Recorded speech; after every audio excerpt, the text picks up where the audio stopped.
Good morning all of you.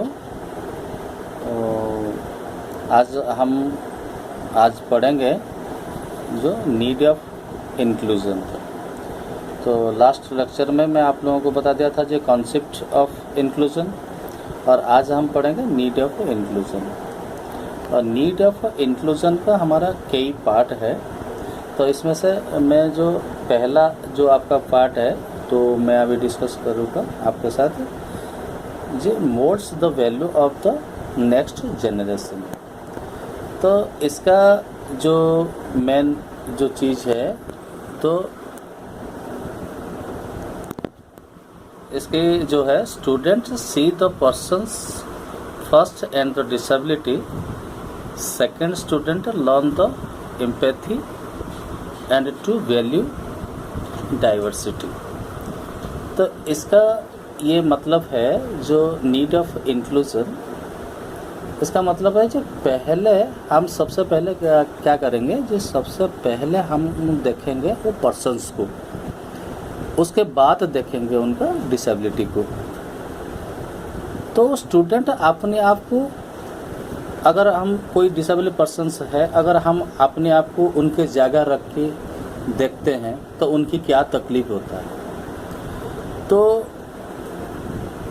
उसके जगह रख के देखने से क्या होता है, जो हमें एक फील होता है जो एक डिसेबल पर्सन्स कैसे जी रहा है, तो उसको हमें ये महसूस ना करने दें।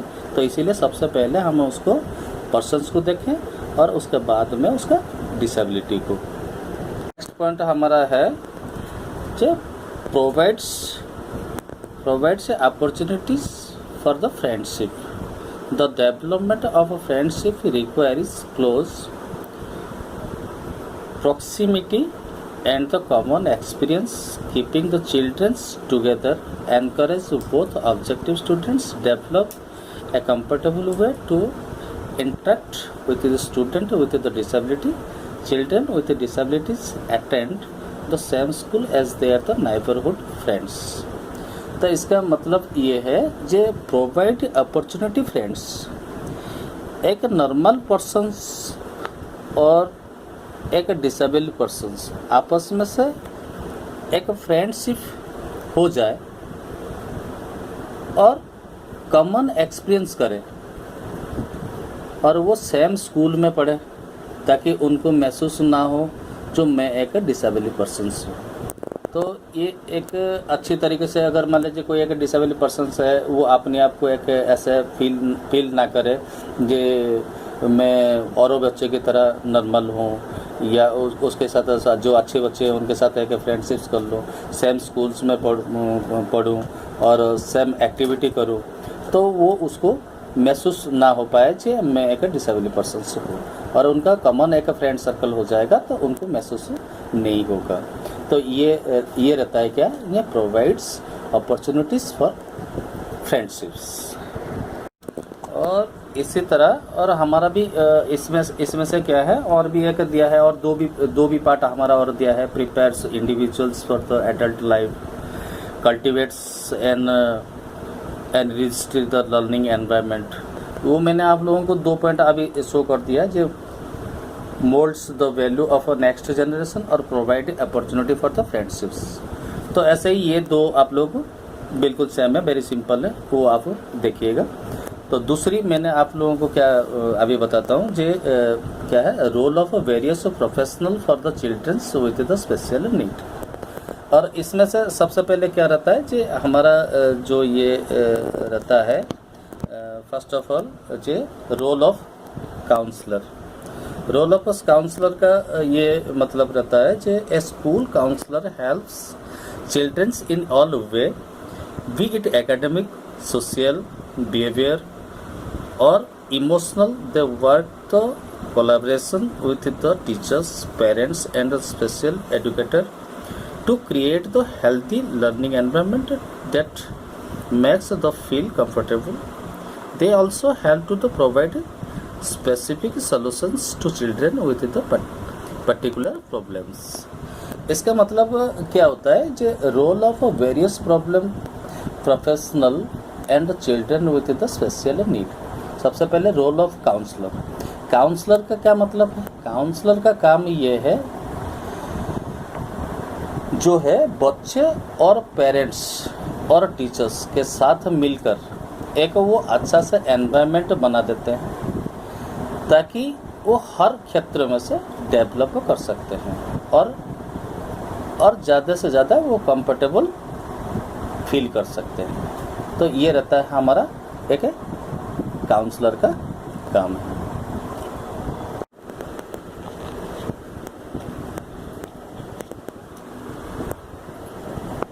और नेक्स्ट हमारा जो आता है तो ये आता है क्या है जे role of occupational therapist. Occupational therapist are a regulated health care professional who work with the children in a variety of setting include schools as the children grow and develop.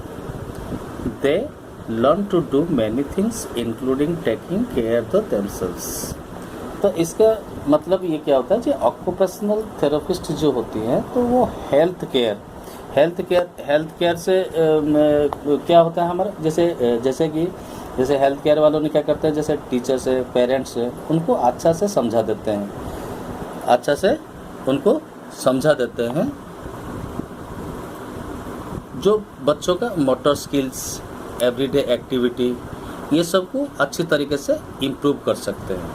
तो ये रहता है हमारा ऑक्यूपेशनल थेरेपिस्ट और health care department, health care वाले जो है वो इसी प्रकार इसको करते हैं। उसके बाद हमारा और दूसरा क्या आता है जे रोल ऑफ फिजियोथेरेपिस्ट का क्या करते हैं जे physiotherapy is an the allied health care professions which the promotes the health and the wellbeing of all.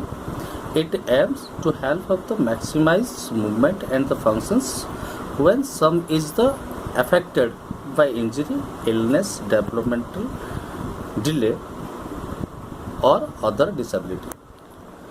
तो इसके है रोल ऑफ फिजियोथेरेपिस्ट का क्या वर्क रहता है। जो बच्चों को जैसे कि किसी के पैर किसी के जैसे सही से मूवमेंट नहीं हो पा रहा है, किसी का सही तरह से पैर मूवमेंट नहीं हो पा रहा है, उसको पैर को अच्छे तरीके से उनको मूवमेंट कराना और अच्छा से उसको इम्प्रूव कराना।